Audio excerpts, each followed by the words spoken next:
How you doing, everybody? J Enterprise here. Monster May continues with a video about my all-time favorite Godzilla video game.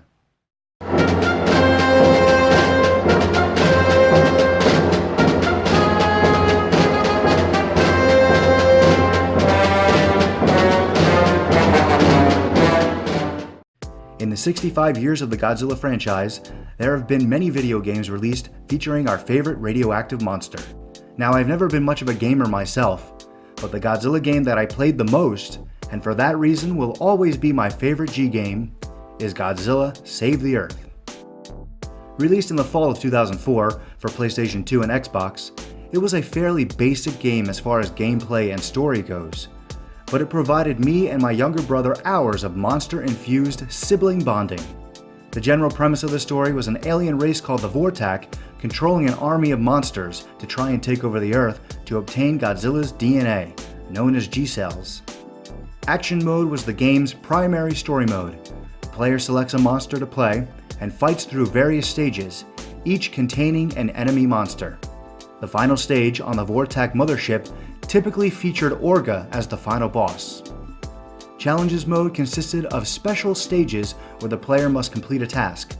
Some of the tasks included destroying battleships, and on another, even had the monsters playing basketball. Versus mode was the basic mode of playing a one-on-one battle against another player or just the computer. Melee mode allowed for one or two players to create custom battles, using the monsters and stages of your choosing, and letting you pick up to 4 monsters. You can make it a 4-way free-for-all or a team battle, and can choose between making it be decided by knockout, combat points, or by destruction points. Survival mode was a single-player, single-stage mode in which you had to defeat as many opponents as possible before your monster's health was completely gone. You had 3 minutes to win or the match automatically ended. The playable monsters in Godzilla Save the Earth were Anguirus, Baragon, Destroya, Gigan, Godzilla 90s, Godzilla 2000, Jet Jaguar, King Ghidorah, Mecha King Ghidorah, Mechagodzilla 2, Mechagodzilla 3 or Kiyu, Megaguirus, Megalon, Mogira 2 from Godzilla vs. Space Godzilla, Mothra, Orga, Rodan, and Space Godzilla. Unplayable monsters included Batra, the Meganula, Ibera, who appears as a boss in a Challenges mode level, the Millennium spaceship appearing as a boss in Challenges mode level, and Space Godzilla in flying form also appeared as a boss in a Challenges mode level. Several other monsters were planned for the game, but were ultimately scrapped. They were Hedorah, Super Mechagodzilla, Showa Mechagodzilla, Biollante, Godzilla 1954, and Titanosaurus.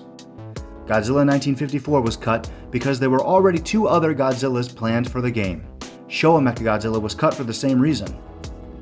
Rainbow Mothra was depicted on the game's box art, but was never actually featured in the game. Titanosaurus was included in some concept art for the game, but ended up not appearing in the final game itself. Biollante was cut due to time constraints and licensing issues. However, the character was completed and was actually present in the game's code. Many of the game's proposed monsters and story elements were abandoned during production, as Atari rushed the game in order to coincide with the release of Godzilla Final Wars and the 50th anniversary of the franchise. Despite the obvious shortcomings, I always found this game to be a really satisfying experience. A great selection of monsters for fighting and smashing cities, and that was all I really ever needed. What do you think of Godzilla Save the Earth? And what are some of your favorite Godzilla video games? Let me know in the comments below. Take care, monster movie fans. Big thanks to everyone who watched this video. If you were entertained by it, I hope you will show your support by liking and sharing. Be sure and subscribe for more Godzilla-related content as we count down the days to Godzilla King of the Monsters.